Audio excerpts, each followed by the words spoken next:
আজকে আমি শফিকের জন্য একটা ভালো কথা বলার লেগে এসেছি। তো যাই হোক, শফিক এখন জেলে আছে, কোনো ব্যাপার নেই, জেলে আছে, সেটা আমাদের কোনো দুঃখ নেই। কিন্তু আমরা যে তার ভিডিও দেখি তার জন্য আমাদের বলছি আমাদের কোনো দুঃখ নেই।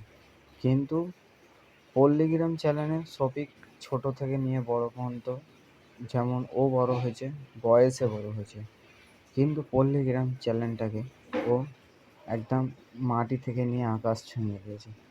তা আমরা ওর জন্য অনেক হামদর্দি দেখাচ্ছি, কিন্তু এখনো পর্যন্ত দেখলাম না পল্লীগ্রাম চ্যানেল, যেমন রবিকুল আর কি নাম আছে, ওদের নামটা এখন ইয়াদ আসছে না। যাই হোক, পল্লীগ্রাম চ্যানেলের যারা মালিক আছে তারা আজকে কোটি কোটি টাকা কামাচ্ছে।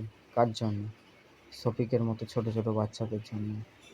কি সেই চ্যানেলের মালিক কি শফিককে বাঁচাতে পারছে না? হ্যাঁ, এই নিয়ম, এই সৃষ্টিকর্তা এই নিয়ম বানিয়েছে ওদের জন্যে। এখন শাস্তি কার হবে কার হবে না আমি সেটা বলতে চাইছি না। পল্লীগ্রাম চ্যানেলে যতটা অ্যাকশান করেছে ততটা অ্যাকশান পল্লীগ্রাম চ্যানেল যেন শফিকের ওপরে করে, শুধু আমি সেটাই বলতে চাইছি। আমার বাড়ি খুবই দূর, আমি শফিককে চিনি না ভালো করে, আমি শুধু তার ভিডিও দেখি।